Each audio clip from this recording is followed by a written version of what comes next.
So ayun na nga mga kaibigan, nagtanong na ako sa mga security guards natin ng SM Mall, SM City Santo Tomas. Nagbukas nga sila noong December 15, 2023. Ilang araw bago ang Pasko nun eh. So yun.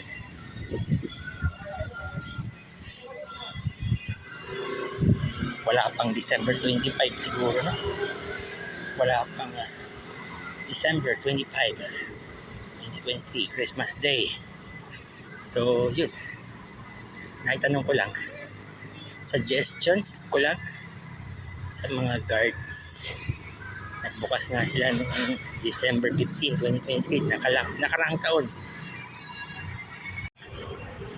Right, ayan, magandang araw po sa inyo ngayong linggong ito, ikapito sa buwan ng Enero taong 2024, first Sunday of January 2024.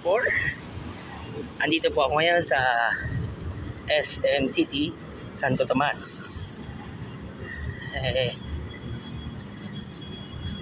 Kabubukas lang ito last year,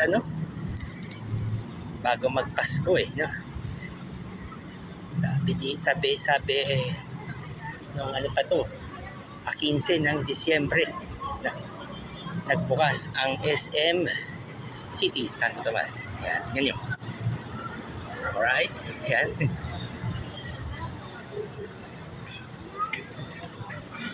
Mamaya pang alas 10. 2 minuto na lang bago mag alas 10 ng umaga. Ayan. Ila pa mga tao dito. Kaya ayun na nga, alright. Nakapasok na po tayo sa SM City Santo Tomas. Tara, akit tayo sa akit tayo sa second floor ng mall.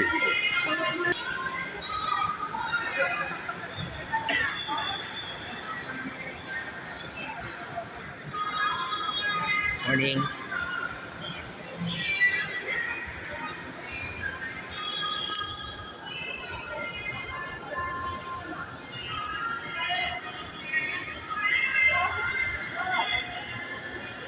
Ayan, food court. Food court tayo. Ito yung SM store, the SM store. Ayan. Wait lang. Hanggang last day na lang pala itong yung ticket ng ticket pass. Wala kasi ang ticket pass eh. Para makapanood ako ng sine eh. Okay, ito.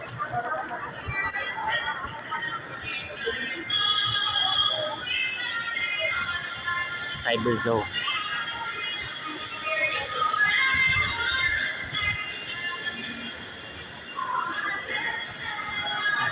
Mag yung mga brand new laptop. Laptop ulit eh. Diba?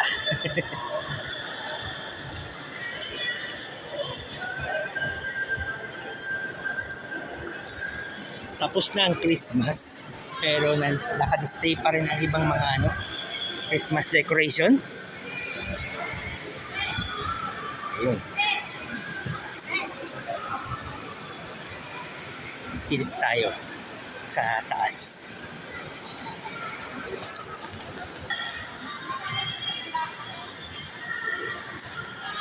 Ano ba yan?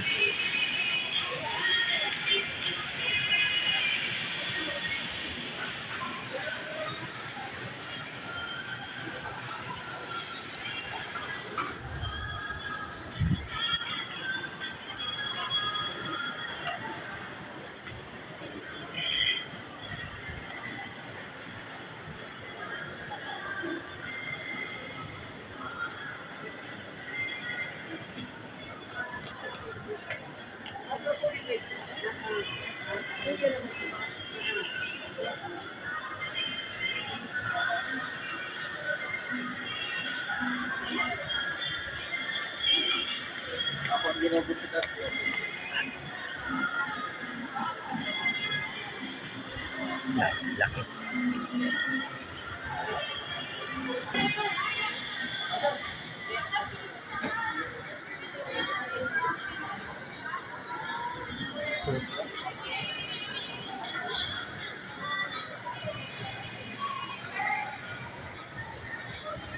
Coming soon pa ito. Itong third floor. Third wing. Third floor wing ng SM City Santo Tomas. Ay, hindi ako sure kung ano. Hindi ko pa tinatanong sa mga gwardiya. Hindi ko pa tinatanong sa mga gwardiya kung mag-expand pa ng pangatlong palapag ng SM. Baba tayo. Tara, let's go! So, ayun na nga mga kaibigan, nagtanong na ako sa mga security guards natin ng SM Mall. SM City Santo Tomas. Nagbukas nga sila noong December 15, 2023. Ilang araw bago ang Pasko nun. So, yun.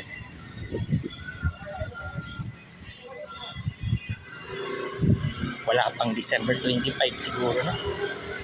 Wala pang December 25, 2023, Christmas Day. So, yun. Naitanong ko lang. Suggestions ko lang sa mga guards. Nagbukas nga sila noong December 15, 2023, nakaraang taon. Alright. Ako'y kakain muna. Pansamantala.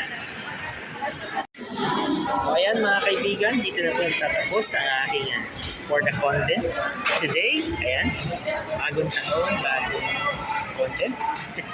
Ayan, so ako'y kakain muna. Medyo hindi pa ako nag-aalmusal. So, malis kasi ako sa tita ko sa bahay nila. Maraming salamat po sa